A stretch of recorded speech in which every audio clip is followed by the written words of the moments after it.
And you can see here our show up rate. So what did the ChatGPT said? It said it's a bridge between marketing and closing. The reason why we have 100% show up rate is because the SDR, which I'll explain to you on AI sales agent, but the reason why the show up rate is 100% is why? Well, we message them on LinkedIn and we email them. Okay, when you message them on LinkedIn and email them, what are they going to do? Yes, the message may have incredible value, but they're going to go on your LinkedIn profile. They're going to Google you because at the end of the day, business and relationship is all about trust. How can I trust you? I don't know who you are. Yes, your message has great value, but who are you? But this is that gap between the marketing and sales and the closing is when they go on our profile and when they Google me and how that message is represented. There is so much content, there is so much authority that I don't look like a beginner. I look like an expert. We look like people who have been in the field. You can see who our clients are, the work that we're doing. So the show up rate is 100% because the brand is built so well. Even between the meeting, from when they book in that meeting to when they show up to that meeting, we're able to email them nicely, provide them and show them content, show them podcasts that we've done with other CEOs. So it builds up the credibility. So the curiosity is incredibly high. So that leads to a high show up rate. If your show up rate is below 70%, then you got to Google yourself and see what comes up. You got to look at your brand, look on your LinkedIn, look on the company, right? I was having not an argument, but a conversation on Reddit on, should people build a company brand? No, CEOs just care about the company brand, which is understandable. You want to raise the valuation, but the personal brand is so valuable. Now more than ever, your personal brand is everything, right? Because people follow people. We've did this experiment on LinkedIn.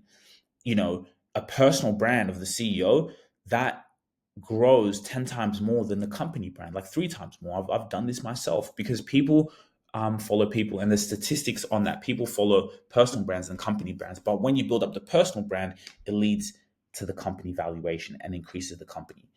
So for example, you could be a huge CEO, doing incredibly well. You have, even SDRs, not necessarily even messaging on your account. It could be just the company, or you have SDRs managing their own accounts but leading back to the company. But here's where it plays. So I'll tell you a little story. Patrick Bet David. This is a great example. Patrick Bet David. Let's Google him. Patrick Bet David owns, is killing it in the game, right? Owns a huge company, multiple companies, right? So this is an example of exactly what I'm talking about.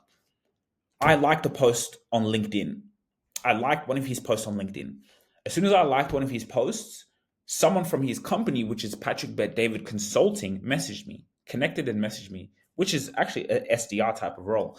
And then they said, hey, I saw you like the post of our CEO, Patrick Bet David. Would you like to know what it's like to basically, he was basically selling to me, but would you like to know what it's like to work with Patrick Bet David? Or basically, would you like to know what it's like to be consulted in the company? Something like that, along those lines. I'm so much more closer to go and buy from them and to go in and book a meeting because I know Patrick Bet David. He doesn't know me, but I know him. I've been following his brand. I've been watching his content. Look, when you Google him, what comes up? What comes up, right? It's a big test. Google yourself. So he's got so much content out there that it's so much easier for me to go into that meeting. And I'm not going to go in a meeting with him. He's obviously the CEO of the company. He's too big. But I'll go into the company now, still get dealt with his team. Potentially they have events where that's probably an upsell. You get in, they consult with you, they help you because it's valuetainment. It's his company. I feel a part of it. I know the CEO. I've been watching. I'm not going to be even in the room with him at that time, but I know of the CEO and I'm inspired by who he is, the founder. But I'll come into the company and I'll be their client because of that. And then they can upsell, like when they do live events, and then he'll be there, then I'll be able to go. And then that's how they upsell, and that's how they just make more money. And that's how they get you into their funnel. But that's the difference between company brand and personal brand. If I don't know who your if I don't know who the CEO is and I don't know who the company is, then it may be a longer sales cycle for me to close. But when you build a personal brand, it shortens the sales cycle in a massive way. It shortens it hugely because the trust is already built. That's why it's so valuable forever now for CEOs to build a personal brand. So that's why the show up rate is high, because then they've built, they can see who I am. They can go in and listen to my podcast. Another quick example: I messaged someone, again, not me, but our sales SDRs, which now AI is doing. SDRs going in, finding our target clients, and message one of them and was like, hey, yes. And then we saw, and that's the role of an SDR, is to see similarities. So for example, on LinkedIn, we went to the same school, so we notice those things. So it's being very incredibly strategic when we're going to add value in messaging people. Again, talking, building that pipeline of qualified leads. CEO of 20 years, we look at people only in their industry have been longer than 10 to 20 years, because that's most of our clients. They've been doing what they're doing over decades. Those are the ones with the budgets. Those are the ones who have built quite big empires, and they just need A players, team to help them with their personal brand, sales, and using AI. So we had seen that we went to the same school. So what do? With AI, we then say, hey, I had a podcast with the principal. So, we're booking in a meeting.